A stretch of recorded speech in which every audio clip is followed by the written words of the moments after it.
비판을 받지 아니하려거든 비판하지 말라. 너희가 비판하는 그 비판으로 너희가 비판을 받을 것이요 너희가 헤아리는 그 헤아림으로 너희가 헤아림을 받을 것이니라. 어찌하여 형제의 눈 속에 있는 티는 보고 내 눈 속에 있는 들보는 깨닫지 못하느냐. 보라, 내 눈 속에 들보가 있는데 어찌하여 형제에게 말하기를 나로 내 눈 속에 있는 티를 빼게 하라 하겠느냐. 외식하는 자여, 먼저 내 눈 속에서 들보를 빼어라. 그 후에야 밝히 보고 형제의 눈 속에서 티를 빼리라. 거룩한 것을 개에게 주지 말며 너의 진주를 돼지 앞에 던지지 말라. 그들이 그것을 발로 밟고 돌이켜 너희를 찢어 상하게 할까 염려하라. 구하라, 그리하면 너에게 주실 것이요 찾으라, 그리하면 찾아낼 것이요 문을 두드리라, 그리하면 너희에게 열릴 것이니 구하는 이마다 받을 것이요 찾는 이는 찾아낼 것이요 두드리는 이에게는 열릴 것이니라. 너희 중에 누가 아들이 떡을 달라 하는데 돌을 주며 생선을 달라 하는데 뱀을 줄 사람이 있겠느냐. 너희가 악한 자라도 좋은 것으로 자식에게 줄 줄 알거든 하물며 하늘에 계신 너희 아버지께서 구하는 자에게 좋은 것으로 주시지 않겠느냐. 그러므로 무엇이든지 남에게 대접을 받고자 하는 대로 너희도 남을 대접하라. 이것이 율법이요 선지자니라. 아멘. 비판을 받지 아니하려거든 비판하지 말라는 말은 우리가 성경에서 잘못 인용되는 말씀 중에 하나이기도 합니다. 이 말씀을 가지고 비판적이라 여겨지는 다른 사람을 판단할 때 사용하는 것이죠. 그러나 예수님께서는 황금률의 부정적인 적용으로 이 말씀을 하셨다라는 겁니다. 우리가 그렇게 대우받고 싶지 않은 그대로 남을 대해서는 안 된다는 것입니다. 예수님은 사람 앞에서가 아니라 하나님 앞에서 살아갈 것을 말씀하시며 외식하는 삶을 피해야 함을 계속 말씀해 주셨죠. 다른 사람을 비판한다는 것은 외식하는 자가 갖는 삶의 모습입니다. 외식을 한다는 것은 다른 사람의 잘못을 지적함으로 나는 그것과 상관이 없음을 말하는 것이죠. 즉 남을 비판하고 정죄한다는 말은 자신은 의롭다는 뜻입니다. 그런데 하나님 앞에서 자기가 의롭다고 주장하는 것처럼 위험한 일이 없죠. 왜냐하면 그의 눈이 가리워져서 하나님과의 깊은 교제 속으로 들어갈 수 없기 때문입니다. 우리가 1절을 통해 알 수 있듯이 우리가 다른 사람을 비판하면 우리 자신도 하나님으로부터 똑같은 비판을 받게 된다고 말합니다.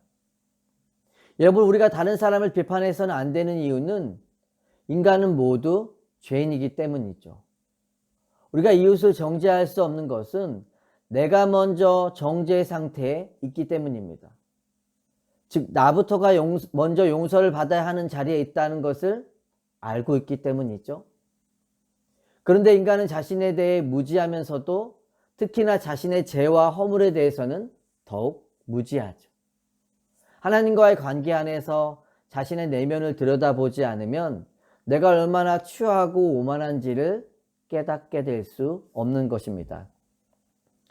마태복음 6장 12절에 보면 우리가 우리에게 죄 지은 자를 사하여 준 것 같이 우리 죄를 사하여 주시옵고. 이 기도는 내가 다른 사람을 용서해 주었으니 나의 죄도 용서해 달라는 말이 아니죠. 내가 한 대로 해달라고 하면 우리가 어떻게 하나님께 나의 죄를 용서받을 수 있을까요? 그러면 나부터가 감당할 수 없는 기도를 하나님 앞에 나와 하고 있는 것입니다. 내가 나에게 지은 죄를 용서해 주는 것은 무엇을 의미하는 것인가요? 내가 그를 정죄할 자격도 없고 오히려 더 큰 용서를 받아야 하는 자임을 알고 있기 때문이죠. 그러니 이 기도에는 두 가지의 기도가 포함되어 있는 것입니다. 먼저는 감당할 수 없는 나의 죄를 용서해 달라는 것이죠. 그리고 그 후에는 내가 용서받은 자임을 알기에 다른 사람을 용서해 줄 수 있는 은혜를 삶 가운데 허락해 달라는 것입니다.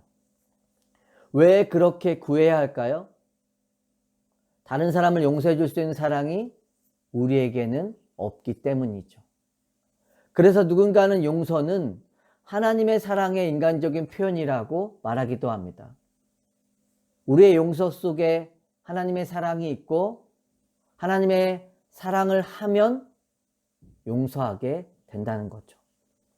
이웃을 사랑하고 있다는 것이 내가 이웃을 어떻게 대하고 있는가로 나타나고 있는 것입니다. 7절에서 11절의 기도에 있어서 우리가 잘 아는 말씀이죠. 그런데 우리가 이 말씀을 믿고 기도하면 정말 하나님이 다 듣고 계셔서 우리의 원함에 따라 찾고 열리며 받게 되나요? 실제로 그런 응답을 받은 경우도 있겠지만 현실적으로는 내 원한 대로 모두 응답되지 않는다는 경험이 더 많을 것입니다. 그래서 우리가 이 말씀을 오해하지 않기 위해서는 9절에서 11절까지 연결해서 말씀을 생각해 보아야 하죠. 예수님은 구하고 찾고 문을 두드리는 자에게 주신다고 말씀하시며 그 이후로 자식에게 좋은 것을 주시는 아버지의 비유를 말씀하십니다. 이 비유에는 원하는 것은 무엇이든지 다 주는 아버지가 아니죠. 어떤 것을 구하든지 선하고 좋은 것으로 주는 아버지가 나타나고 있습니다. 하나님의 선하심과 인자하심에 대한 부분을 명확하게 드러내고 있는 비유인 것입니다. 하나님은 지금 우리와 하나님과의 관계를 좋은 아버지와 자녀의 관계로 이야기하고 있습니다. 그 좋은 아버지와 자녀의 관계이기에 나에게 지금 필요한 좋은 것을 구할 때도 주시고 때로는 안 좋은 것을 구할 때도 좋은 것으로 주신다는 거죠. 그리고 구하지 않을 때에도 내 모든 필요를 알기에 먹이고 입히신다는 겁니다. 그것은 마치 갓난아이가 말하지 않고 울지 않아도 부모가 필요에 따라 먹이고 입히며 돌봐주는 과정과 같은 것이죠.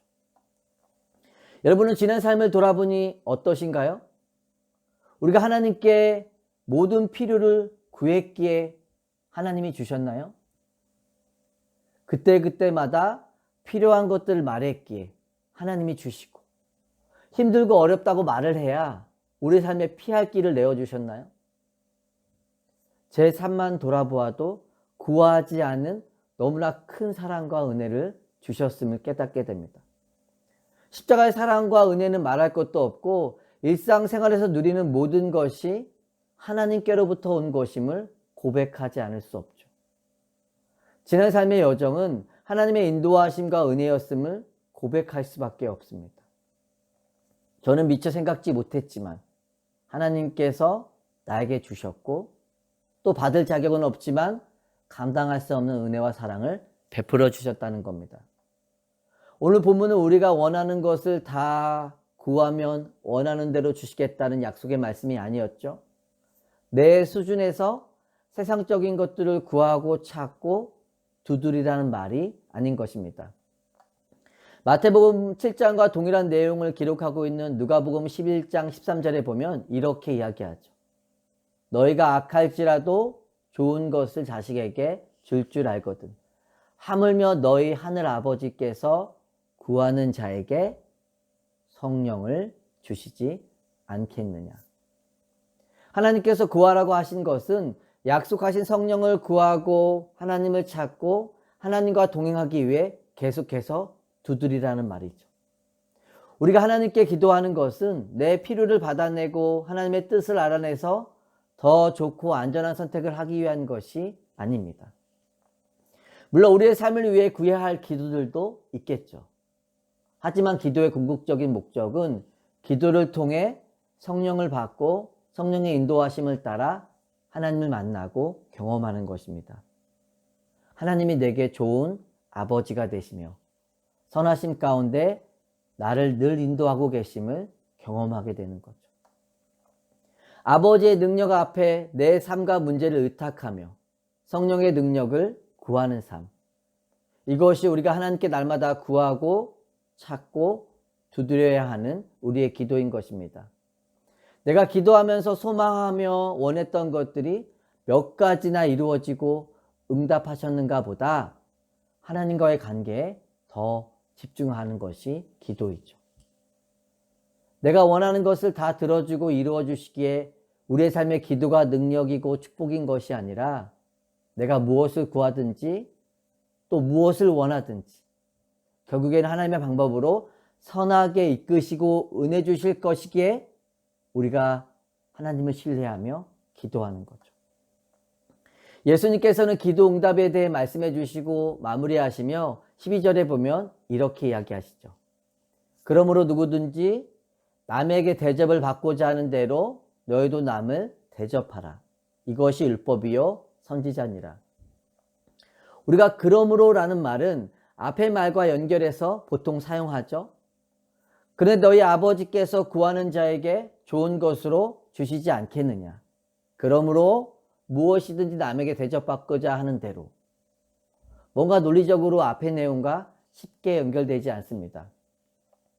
자, 그런데 우리가 1절 말씀과 연결해서 이야기하면 어떻게 되나요?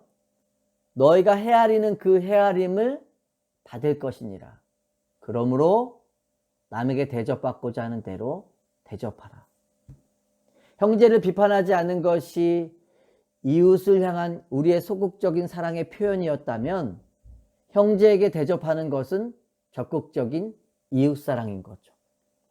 내 이웃을 비판과 정죄의 대상으로 바라보지 말고 사랑과 섬김의 대상으로 바라보라는 말입니다. 그러니까 내 이웃을 내 자신과 같이 사랑하라는 말씀과 똑같은 주님의 명령이죠. 마태복음 22장에 보면 한 율법사가 예수님을 시험하며 율법 중에 어느 계명이 큰지를 묻게 됩니다. 그러자 예수님이 이렇게 답해 주시죠. 첫째는 내 마음을 다하고 목숨을 다하고 뜻을 다하여 하나님을 사랑해라. 그리고 둘째는 내 이웃을 내 몸과 같이 사랑해라. 그러면서 이 두 계명이 온 율법과 선지자의 강령이라고 말씀하시죠. 우리가 12절 말씀에도 보면 이것이 율법이요 선지자라고 이야기합니다. 여기서 말하는 율법이란 모세오경을 의미하는 것이고 선지자는 선지서에 나타난 하나님의 말씀들을 의미합니다. 그러니까 율법과 모든 선지자의 완성이 무엇인가요? 사랑하라는 말에 다 담겨져 있는 것입니다. 사랑이 율법의 완성인 거죠. 그런 의미에서 12절의 말씀은 우리의 신앙을 점검해 볼 수 있는 중요한 말씀이기도 합니다. 무엇을 점검해 볼 수 있을까요? 내가 하나님을 진정으로 사랑하는지를 알 수 있습니다. 왜냐하면 하나님을 사랑해야만 내 이웃을 내 몸과 같이 사랑할 수 있기 때문입니다. 십자가의 은혜와 사랑 안에서만 대접해 줄 수 있는 넉넉한 사랑이 있는 것입니다. 예수님이 말씀하신 상상순의 결론이 황금률로 끝나는 것이죠. 하나님의 나라의 의를 추구하는 자가 누구인가? 하나님께 속한 자가 누구인가? 그리스도인이 누구인가에 대한 물음에 하나님을 사랑함으로 내 이웃을 내 몸과 같이 사랑하라는 말씀으로 정리해 주신 것입니다. 오늘도 우리가 누구인지를 분명히 알고 살아갈 수 있는 은혜가 있기를 예수 그리스도의 이름으로 축원합니다.